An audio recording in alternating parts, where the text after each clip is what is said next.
ชุมพูบ้านห้องกอกสถานเขาท่าดีเหมือนกันเนาะโยมแม่จงดีเชื้อกันทากลับถึงวัดยังมีแหงออกอากาศแม่จงดีสลบไป3 ชั่วโมงตื่น แม่จงดีตอนนี้ยังวัดถึงแต่เนอะวัดถึงงานวังเหนืออยู่ถึงบ้านแม่บัวโรยแรงจริงได้มาพักที่นี้แล้วก็จัดรายการที่นี้นะยังบัดถึงลำปางเถอะเจริญปอนแม่โยมแม่บัวเย็นจันทบคิ้วหวานเลยเนาะ คิ้วหยังคิ้วไปรับของกะบ้านนั้นสีหมดก้มไรดีอ่ะไก่หันหลักเนาะได้ก็ได้ดีกันก็ได้ขอใจให้เราตู้เย็นหมดเลยป้าโทษดีกันเนาะมันน้องไปเนี่ยมันกินน้ำตัวประมาณใส่มัน2-3ไหลก็เลยมันไปมันจะมาเดี๋ยวกลับไปบิณฑบาตวันอย่างนี้วันผูกนี้ไปเดี๋ยวก็วันหือปุ่นวันที่11ถ้าอยู่เนาะ11มันเราจะไปห้วยงูในวันที่อย่างก็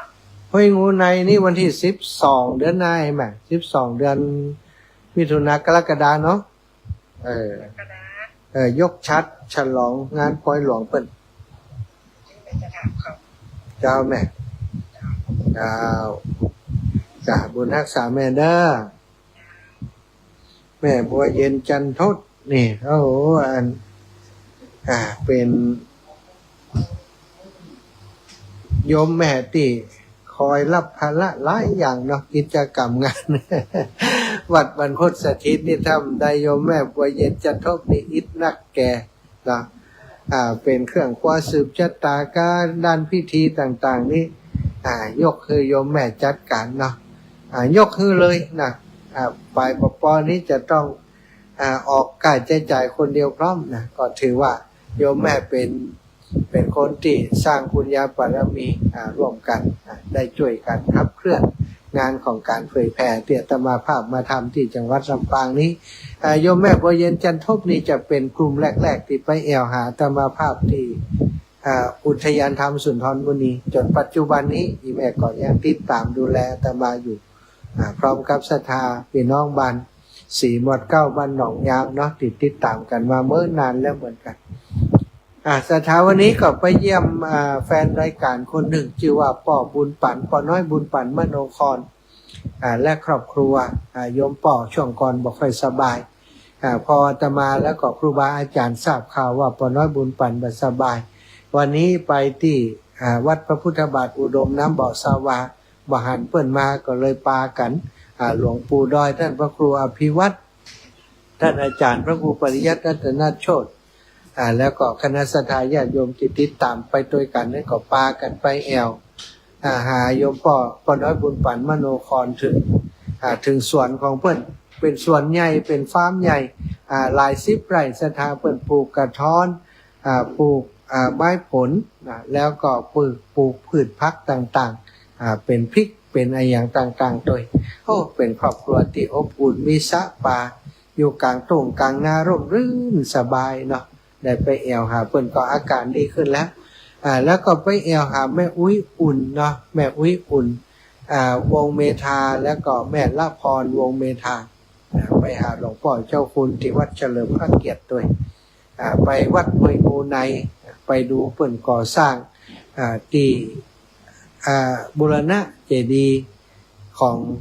วัดโสภณารามตัวไปวันนี้ได้หลายงานแวะหาพี่น้องปางปอยไปดูเพิ่น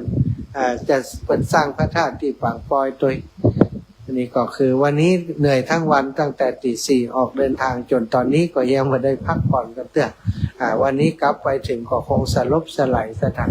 วันจันทร์มาเป็นยังนอนเด็กน้อยเพราะมาได้ตื่นเช้าเนาะประมาณสัก6 โมงพุ่นจะได้ไปบิณฑบาตก็ว่ากันไปสถานหน้าที่มีเวลา